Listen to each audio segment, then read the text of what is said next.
ஓம்காரம் பகுதிக்கு மீண்டும் உங்களை வரவேற்கிறோம். தொடர்ந்து அடுத்த நேர் யார் எங்கிருந்து பார்க்கலாம் சுவாமிஜி. வணக்கம். வணக்கம். வணக்கம், உங்களுடைய பேர் சொல்லுங்க.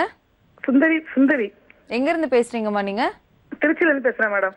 சொல்லுங்கம்மா, நீங்க யாருக்காக சுவாமிஜி கிட்ட பேசுறீங்க? தம்பி 3 பேத்துக்கு கல்யாணத்துக்கு பாத்துட்டு இருக்கோம். திருமணம் இன்னும் கூடி வரல. அதான் சுவாமிஜிட்ட பரிகாரம் என்னன்னு கேட்போன்ட்டு அச்சோம் மேடம். அவங்களுடைய பேர், பிறந்த தேதி, ராசி, நட்சத்திரம் சொல்லுங்கம்மா. ஃபர்ஸ்ட் தம்பி சிங்காரவேலு, ஆயிலிய நட்சத்திரம், 15/2/1976 காலை 10 மணிக்கு பிறந்தது. ஆயிலிய நட்சத்திரம்,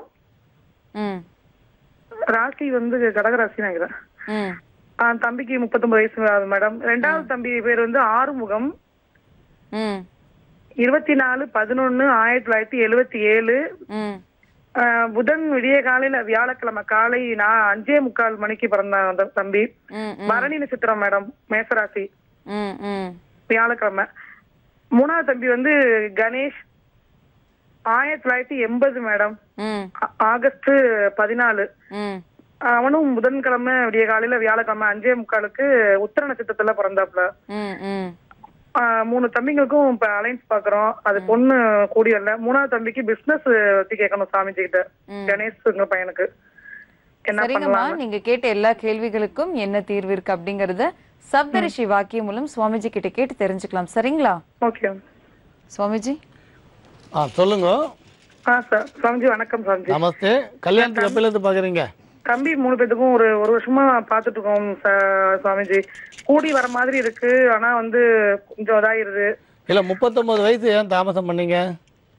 இல்ல தம்பி வெளிநாட்டுல இருந்தான், லண்டன்ல இருந்தாப்ல. ஆயில் நட்சத்திரம்னு பொண்ணு அமைய மாட்டேங்குது. ஆனா ஆம்பளை பிள்ளைக்கு ஆயிலும் இருக்கலாம்னு நிறைய பேர் சொல்றாங்க. ஆனா பொண்ணு வீட்டுல ஒன்னும் கூடி வர மாதிரி தெரியல.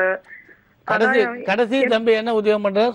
கடைசி தம்பி வந்து துபாயில இருந்து இப்ப கார்கோல இருந்தாப்ல. அவன் இப்ப வேலைய கண்டினியூ பண்ணலாமா, பிசினஸ் பண்ணலாமான்னு, ரெஸ்டாரண்ட் வைக்கலாம்ங்கிறப்பல.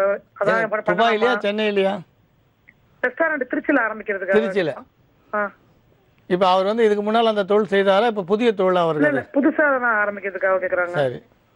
இப்ப அவர் எதனால அந்த தொழில் தேர்ந்தெடுத்தார்? அந்த ஹோட்டல் சம்பந்தமான தொழில் அவன் உள்ள நம்ம தமிழ் இந்தியாவுக்கே வந்துடணும்னு சொல்லிட்டு வெளிநாடு பிடிக்கல, அம்மா அப்பாவோட இருக்கணும்.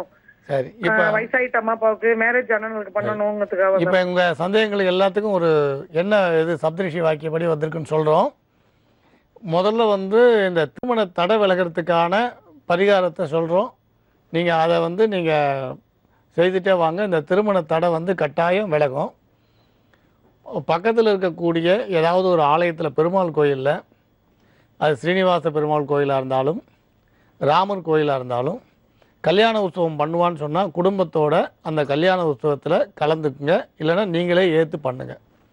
பக்கத்தில் இருக்கக்கூடிய ராமர் கோயில்லையோ அல்லது ஸ்ரீனிவாச பெருமாள் கோயில்லையோ சீதா கல்யாணமோ இல்லை ஸ்ரீனிவாச பெருமாளுக்கு பத்மாவதி தாயாருக்கு திருக்கல்யாணமோ நீங்கள் குடும்பத்தோடு கலந்து அந்த கல்யாண உற்சவத்தை பண்ணுங்கள்.